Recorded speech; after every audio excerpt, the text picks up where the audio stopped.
नमस्कार प्रेक्षकांनो, लग्नानंतर होईलच प्रेम या मालिकेच्या येणाऱ्या भागामध्ये जबरदस्त असा ट्विस्ट येणार आहे. तर प्रेक्षकांनो, इथे आता पार्थने महत्त्वाचा निर्णय घेतलेला असतो. त्याने काव्याच्या गळ्यामध्ये इथे आता काव्यार्थ नावाचं मंगळसूत्र घालत आपल्या नात्याची नवीन सुरुवात केलेली असते. आणि त्याचबरोबर प्रेक्षकांनो, दोघेजण एकत्र येऊनसुद्धा त्यांच्यामध्ये अंतर निर्माण करणारे पेपर म्हणजे डिवोर्स पेपर. तेव्हा पार्थने आपल्या आयुष्याची नवीन सुरुवात करण्याच्या आधी डिवोर्स पेपर फाडून टाकत त्याने इथे दोघांमधलं अंतर हे कमी करून टाकलेलं असतं. त्यामुळे काव्याच्या प्रेमाचा विजय झालेला असतो. तर इथे पार्थने डिवोर्स पेपर फाडून तिच्या नात्याला जिंकवलेलं असतं. तर येणाऱ्या भागामध्ये कशा पद्धतीने या गोष्टी पुढे घडत जातात आपण सविस्तरपणे बघूया. तर प्रेक्षकांनो, काव्य आणि पार्थ दोघेजण मेन्सच्या एक्झामला निघालेले असतात. पार्थ काव्याला सेंटरपर्यंत सोडायला जात असतो. पण जाता जाता जे काही घडतं ते आपण सगळ्यांनीच बघितलं. काव्याचा जीव धोक्यात येतो. तिच्या डोक्यावरती मोठा आघात झाल्यामुळे सर्जरी करण्यात येते. काव्या खूप उशिरानंतर इथे शुद्धीवरती आलेली असते. तेव्हा इथे बेशुद्ध असलेल्या काव्याला पार्थ म्हणत असतो की तुम्ही आत्तापर्यंत खूप जागरण केलं ना. अभ्यास करण्यासाठी तुम्ही रात्रभर झोपत नव्हता. तुम्ही हवा तेवढा वेळ अभ्यास केलात आणि आता शांतपणे झोप काढताय का? अहो, पण अजून पण झोपायची वेळ नाही आहे. आपल्याला मेन्सची एक्झाम द्यायची आहे. काव्या, तुम्ही उठा ना. तेव्हा इथे काव्या थोड्या वेळानंतर शुद्धीवरती येते. जेव्हा पार्थ तिला इथे मनापासून स्वीकारतो. तो म्हणतो की मी माझ्या मनापासून तुम्हाला तुमच्या पास्ट सकट आता स्वीकारत आहे आणि ते सुद्धा मनापासून. झालं गेलं सगळं विसरून जाऊया. आता जिथे पार्थ तिथे काव्या आणि जिथे काव्या तिथे पार्थ, असं म्हणून त्याने काव्याला मनापासून स्वीकारलेलं असतं. आणि हे शब्द जेव्हा त्याचे प्रेमाचे शब्द काव्याच्या कानावरती पडतात तेव्हा काव्य म्हणते, खरंच तुम्ही मला स्वीकारलत. आणि ती डोळे उघडून इथे आता पार्थकडे बघते. तेव्हा इथे पार्थ मंदिरामध्ये जाऊन आलेला असतो. त्याच्या कपाळाला असलेलं कुंकू त्याने हळूच हाताने काढून काव्याच्या कपाळाला लावलेलं असतं, जेणेकरून ती लवकरात लवकर शुद्धीवरती यावी म्हणून. तर प्रेक्षकांनो, काव्या शुद्धीवरती आलेली असते. पार्थने तिला स्वीकारलेलं असतं. महत्त्वाची गोष्ट उरलेली असते, ती म्हणजे मेन्सची एक्झाम. तेव्हा पार्थ म्हणतो, काव्या आपल्याला एक्झामला जायचं आहे, निघायचं ना? तेव्हा काव्या म्हणते चला. तेव्हा इथे नंदिनी म्हणत असते, काव्या पण तू पेपर लिहू शकणार आहेस ना? तुझ्या डोक्याला जबरदस्त मार बसला आहे. डॉक्टर म्हणतात, हे बघा त्यांची सर्जरी झाली आणि आता कुठे त्या शुद्धीवरती आल्यात. एवढा वेळ बसून त्या पेपर लिहू शकणार नाही. तेव्हा पार्थ म्हणतो, मी आहे त्यांची काळजी घ्यायला, त्यांना काही होणार नाही. कारण आता जर त्यांनी मेन्सची एक्झाम दिली नाही तर त्यांचा वर्ष इथे आता वाया जाईल. आणि फक्त वर्ष वाया जाणार नाही, त्यांची मेहनत, त्यांची झोप, सगळंच इथे त्यांचा वेळ सगळं काही वाया जाईल. त्याच्यामध्ये असणारे त्यांचे इमोशन्स, मी या सगळ्याचे आता बरबादी होताना नाही बघू शकत. मी आहे काव्याबरोबर. काव्या तुम्ही चला, मी त्यांची व्यवस्थित काळजी घेईन. त्यांना ताण येईल असं काहीसुद्धा होणार नाही. तुम्ही एक्झाम द्याल ना? तेव्हा काव्या म्हणते, नक्की पार्थ, मी नक्की एक्झाम देईन. मी एवढी मेहनत केली, इतका अभ्यास केला आहे, तो मला वाया जाऊ द्यायचा नाही. तेव्हा प्रेक्षकांनो, इथे आता पार्थ म्हणत असतो की ठीक आहे, तुम्ही चेंज करून घ्या. तेव्हा इथे आता काव्याने चेंज वगैरे केलेलं असतं. तेव्हा पार्थ म्हणतो की चला निघूया आपण. तेव्हा चालत असताना पार्थ म्हणतो, नाही आता चालायचं नाही आहे. तेव्हा काव्या म्हणते, म्हणजे तुम्ही मला व्हीलचेअरवरती घेऊन जाताय का? पार्थ म्हणतो, तुमचा बोका इथे असताना तुम्हाला व्हीलचेअरची काय गरज? मी आहे ना. आणि इथे पार्थ काव्याला उचलतो आणि तिला उचलून घेऊन तो आता गाडीपर्यंत घेऊन जातो आणि ओपन जीपमधूनच एक्झाम सेंटरपर्यंत तो तिला घेऊन जातो. स्पेशल परवानगी घेऊन तो काव्याची काळजी घ्यायला सांगतो. मी तिथे काव्याची काळजी घेतली तर चालेल का? कुणाला काही डिस्टर्ब होणार नाही. तेव्हा प्रेक्षकांनो, इथे आता पार्थला परमिशन दिलेली असते आणि तो काव्याबरोबर तिथेच आता बसून तिची व्यवस्थित काळजी घेत असतो. अशा रीतीने इथे आता मेन्सची एक्झाम ही देण्यात आलेली असते आणि ती देत असताना इथे पार्थने काव्याची खूपच जास्त काळजीसुद्धा घेतलेली असते. तेव्हा प्रेक्षकांनो, शिक्षकांनीसुद्धा थोडं कॉपरेट केलेलं असतं.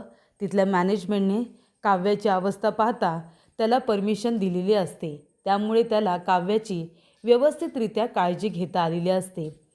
काव्याने सुद्धा इतका अभ्यास केलेला असतो, इतकी मेहनत घेतलेली असते, त्या सगळ्याचा ती व्यवस्थितरित्या आता उपयोग करून घेते. मेन्सची एक्झाम तिने शांतपणे इथे व्यवस्थित दिलेली असते, कारण काहीही झालं तरीसुद्धा तिला पास व्हायचं असतं.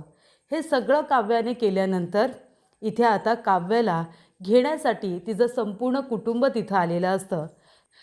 तेव्हा सगळेजण काव्याची परीक्षा झाल्यानंतर एकत्रच आता घरी परत येतात. सगळेजण परत आल्यानंतर मानिनीने आपल्या दोन्ही सुनांच्या परत आल्यामुळे इथे छान अशी जय्यत तयारी केलेली असते. तेव्हा प्रेक्षकांनो, दोघींसाठी सुद्धा दारामध्ये माप ठेवलेले असतात आणि मानिनीने घर वगैरे डेकोरेट केलेलं असतं. पार्थने सांगितल्याप्रमाणे त्यांची रूमसुद्धा सजवण्यात आलेली असते. काव्याला फुलं खूप आवडतात, ऑर्गॅनिक वस्तू खूप आवडतात. तेव्हा तिची आवड निवड लक्षात घेऊनच पार्थने इथे रूम डेकोरेट करायला सांगितलेली असते आणि त्या सगळ्या गोष्टी काव्या परत येण्याच्या आधीच घडलेल्या असतात. आणि त्यानंतर प्रेक्षकांनो, इथे आता काव्या आणि नंदिनी दोघीसुद्धा घरी आलेले असतात. नंदिनीने सुद्धा जीवाची माफी मागितलेली असते. माझं चुकलं असं म्हणून ती आता त्याला मला माफ करा असं म्हणते. जीवा थोडा भाव खात असतो, पण नंतरला धनंजय मोहिते म्हणजे नंदिनीचे वडील हे सुद्धा आता समजून जातात की आपली मुलगी आपल्याकडे बघून असं वागत होती. तिच्या मनामध्ये जीवाबद्दल फक्त प्रेम आणि प्रेम आहे. तेव्हा धनंजय मोहितेसुद्धा इथे जीवाची माफी मागतात आणि म्हणतात की झालं गेलं सगळं विसरून जा. मुलीच्या प्रेमामध्ये आंधळा झालेला बाप होतो मी. मुली आपल्या सुखी असाव्या एवढाच विचार करत होतो. त्यामुळे आता झालं गेलं विसरून जा. आणि नंदिनीचं चुकलं, तिने जे केलं ते माझ्यासाठी केलं. पण आता मी स्वतः म्हणतोय की तुम्ही नंदिनीला तुमच्याकडे घेऊन जा. तिचं तुमच्यावरती खूप प्रेम आहे. तेव्हा तुमचं प्रेम जिंकलं आहे आणि ह्या बापाचा अहंकार हरला आहे असं मी समजतो. आणि तुम्ही नंदिनीला प्लीज तुमच्याबरोबर घेऊन जा. माझा राग आता माझ्या मुलीवरती काढू नका. तेव्हा इथे नंदिनीने सुद्धा जीवाची माफी मागितलेली असते. धनंजय मोहितेंनी सुद्धा समजूतदारपणा दाखवत जीवाची माफी मागितलेली असते. तेव्हा जीवा जास्त ताणत राहत नाही आणि तो आता इथे नंदिनीला आपल्याबरोबर घेऊन यायला तयार होतो. तेव्हा मानिनीने गृहप्रवेशाची पुन्हा एकदा सगळी तयारी करून ठेवलेली असते. तेव्हा इथे आता नंदिनी आणि काव्या ह्या दोघीजणी येतात. तेव्हा मानिनी म्हणते एक मिनिट थांबा आणि त्या दोघींनासुद्धा ती बाहेरच थांबवते. काव्यावरून ती आता भाकर तुकडा ओवाळून टाकून देते. तिच्या डोळ्याला पाणी वगैरे लावते. त्यानंतर माप ठेवण्यात आलेले असतात आणि इथे आता मानिनी म्हणत असते काव्या नंदिनी माप ओलांडून दोघीजणी घरामध्ये गृहप्रवेश करा. तेव्हा इथे काव्या आणि नंदिनी दोघीसुद्धा आता माप ओलांडतात. तेव्हा काव्या आता चालत येत असताना पार्थ म्हणतो 1 मिनिट आणि तो तिला उचलतो आणि उचलून घेऊनच तो तिला आपल्या रूममध्ये जातो. तेव्हा काव्या म्हणत असते की पार्थ अहो गेस्ट रूममध्ये. तो म्हणतो की गेस्ट रूममध्ये नाही, आता गेस्ट रूम विसरायचा. आता आपली रूम आहे ना, तुम्हाला आपल्या रूममध्ये यायचं नाही आहे का? मग मी तुमच्या रूममध्ये शिफ्ट होऊ? तेव्हा काव्या म्हणते नाही, मला आपल्या रूममध्ये यायचं आहे. काव्या त्याच्या रूममध्ये. तेव्हा पार्थ तिला घेऊन सरळ आता आपल्या रूममध्ये जातो. तर तिथे आता फुलांनी छान आता सजावट केलेली असते. काव्यासाठी पार्थने एक सरप्राईज प्लॅन केलेलं असतं. ते सरप्राईज म्हणजे काव्याने इथे आता इन्व्हेस्टरला एक आयडिया दिलेली असते की तुम्ही जेव्हा बिल्डिंगचं बांधकाम करता तेव्हा सगळ्यांचा विचार केला जातो. मुलांसाठी वेगळी जागा असते, इथे आता फॅमिलीसाठी बसण्यासाठी एक वेगळी जागा असते, लंचसाठी असते, किचन असतं, सगळं काही असतं. पण तिची जागासुद्धा असली पाहिजे. तिची अशी पर्सनल स्पेस असली पाहिजे. म्हणजे घरातल्या बाईची जागा असली पाहिजे, जिथे जाऊन ती शांतपणे बसू शकते, आराम करू शकते, पुस्तक वाचू शकते. तिच्या आवडीचं ती तिचं असं काहीही तिथे करू शकते. तिथे तिला कुणीही डिस्टर्ब करणार नाही किंवा तिथून तिला उठ म्हणणार नाही किंवा मला बसायचं आहे इथे असं कुणीही म्हणणार नाही. अशी तिची अशी जागा. तेव्हा प्रेक्षकांनो, पार्थने हा थॉट आता लक्षात ठेवलेला असतो आणि त्याने त्याच्याच रूममध्ये आता पार्टिशन टाकलेलं असतं आणि छान आता काव्यासाठी एक जागा निर्माण केलेली असते. आणि तेव्हा प्रेक्षकांनो, इथे आता काव्यासाठी ती जागा असते. तेव्हा काव्य म्हणत असते, अच्छा म्हणजे हे सरप्राईज आहे का माझ्यासाठी? तेव्हा पार्थ म्हणतो, अगदीच.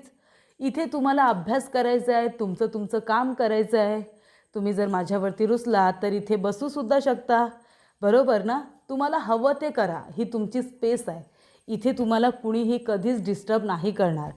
तेव्हा काव्या म्हणते, खरंच? पण तुम्ही मला डिस्टर्ब केलं तर चालेल, तुम्ही जर मला डिस्टर्ब नाही केलं तर मला चालणार नाही. तेव्हा प्रेक्षकांनो, काव्य म्हणत असते की देशमुख, हे सगळं डेकोरेशन, ही सगळी तयारी तुम्ही केली आहेत? तेव्हा पार्थ म्हणतो, मी केली नाही आहे, पण मी करून घेतली आहे. आवडली तुम्हाला? तेव्हा काव्य म्हणते, खूप. मला तर हे सगळं खूप आवडलं. तुम्ही माझा इतका विचार केला त्यासाठी खरंच खूप थँक्यू. माझ्या आवडीची तुम्ही फुलं लावली आहेत. मला जसं डेकोरेशन आवडतं, साधं आणि सिंपल, तसं तुम्ही केलं आहेत. तेव्हा इथे काव्य आता म्हणत असते, आणि आपला बेड? मी कुठे झोपायचं आहे आता देशमुख? तेव्हा पार्थ म्हणतो, तुम्ही इथे झोपायचं आहे आणि आता तुम्ही इथे माझ्या पायाकडे तुमचं डोकं करायचं नाही हां. आता तुमचं डोकं माझ्या खांद्यावरती ठेवायचं. चालेल ना तुम्हाला? तेव्हा काव्य म्हणते, आयुष्यभर मला तुमच्या खांद्यावरती डोकं ठेवून झोपायला आवडेल. तेव्हा इथे पार्थ आणि काव्य दोघेजणं रोमॅन्टिक गोष्टी आता बोलत असतात. तेव्हा काव्य म्हणते की पार्थ, खरंच आधी काही गोष्टी माझ्या चुकल्या, नंतर काही गोष्टी तुमच्याही चुकल्या, पण नंतर उशिरा का होईना पण मला माझ्या प्रेमाची जाणीव झाली आणि मी मात्र माझे एफर्ट्स दिले आणि तुम्ही ते स्वीकारलेत, त्यासाठी खरंच खूप थँक्यू. तेव्हा पार्थ म्हणतो, माझंही चुकलं. तुम्ही माझ्यासाठी किती आणि काय काय केलं हे बघूनसुद्धा माझं मन मानायला तयार नव्हतं. पण त्यानंतर जेव्हा तुम्ही हॉस्पिटलमध्ये गेलात ना, तेव्हा मला असं वाटलं की माझा जीव निघून गेला की काय. मला ते अजिबात सहन झालं नाही. तेव्हा मी मेल्याहून मेल्यासारखं झालो होतो, असं आता पार्थ तिला सांगत असतो. काव्य म्हणते, नाही पार्थ, प्लीज असं बोलू नका. पार्थ म्हणतो, मला बोलू द्या. तुमच्याशिवाय मी जगू शकणार नाही. तुमचं आयुष्य हे माझ्या आयुष्याबरोबर आता मिळालेलं आहे. तुम्हाला जर काही झालं तर मी जगू शकणार नाही, हे सत्य आहे. तेव्हा काव्य म्हणते, आणि मी सुद्धा तुमच्याशिवाय नाही राहू शकत आता देशमुख, हे मला कळून चुकले. तेव्हा इथे पार्थ म्हणतो, एक मिनिट. आणि त्याने जे काव्यार्थ नावाचं मंगळसूत्र स्वतःच्या हाताने तोडलेलं असतं ना, ते त्याने आता नीट करून आणलेलं असतं. काव्यार्थ जे तोडलेलं असतं ते त्याने व्यवस्थित जुळून आणलेलं असतं. आणि तो म्हणतो, हे बघा. आणि तो म्हणतो की हे मंगळसूत्र मला तुमच्या गळ्यामध्ये घालायचं आहे, परवानगी आहे? तेव्हा काव्य म्हणते, हो. तुम्हाला नाही परवानगी देणार तर कुणाला देणार? तेव्हा पार्थ म्हणतो, त्याच्या आधी मला अजून एक गोष्ट करायची आहे. काव्य म्हणते, काय? तेव्हा पार्थ कपाट उघडतो, त्याच्यामध्ये असलेले जे डिवोर्स पेपर आहेत तो बाहेर काढतो आणि म्हणतो की मला आपल्यातल्या आता जे काही आपल्यामध्ये अंतर निर्माण करणाऱ्या गोष्टी आहेत ना, त्या मला नको आहेत. मला आपल्या आयुष्यामध्ये आता सगळं काही चांगलं हवं आहे. तो म्हणतो की हे डिवोर्स पेपर आहेत ना, मला त्या दिवसाची आठवण करून देतील जेव्हा आपल्यातले संबंध बिघडले होते आणि मला आता कुठल्याही घाणेरड्या आठवणी आपल्यामध्ये नको आहेत, वाईट आठवणी नको आहेत. तेव्हा पार्थ म्हणतो, हे डिवोर्स पेपर आपल्याला दोघांनाही आता एकमेकांपासून डिवोर्स नको आहे, आपल्याला एकत्र राहायचं आहे आयुष्यभरासाठी, मग ह्याची काय गरज आहे? तेव्हा ती म्हणते, अगदी बरोबर. तो म्हणतो, हे मला फाडून टाकायचे आहेत, तुमची परवानगी आहे? तेव्हा काव्य म्हणते, हो. तेव्हा दोघेजणं मिळून ते डिवोर्स पेपर फाडून टाकतात आणि फेकून देतात. म्हणतात की या डिवोर्सला आपल्या आयुष्यामध्ये आता जागा नाही. काव्य म्हणते, देशमुख, आता माझ्यापासून तुम्हाला सुटकारा नाही आहे. तेव्हा इथे पारसुद्धा हसायला लागतो.